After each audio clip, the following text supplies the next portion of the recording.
And empathy, empathy to my mind is when you are able to hold that boundary, be aware of it. You can be sensitive to someone's feelings.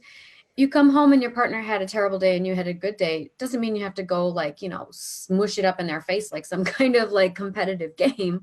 But, it doesn't mean that you necessarily have to abandon the good feelings that you have or downplay the day that you had because, because your partner's not feeling well.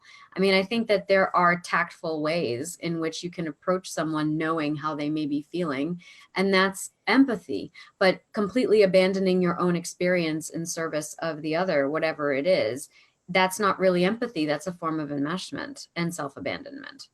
And inevitably, that's going to work against empathy because it leads to suppression of feelings. And then you've got a pressure cooker. It's like suddenly you're building up resentments, and eventually that will implode or explode.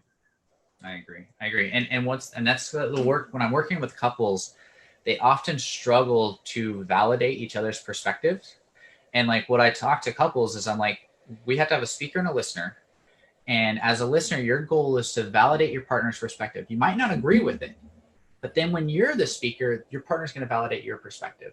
And it's really hard for couples and each romantic partner to validate something they don't agree with or something that they have a difficulty understanding the perspective. But that's the part of realizing you are two different people who have two different experiences in the world, and you must have empathy and build empathy for being able to stand in your partner's shoes and say, from your point of view, it makes sense that you would experience something like this or that you'd see something like this.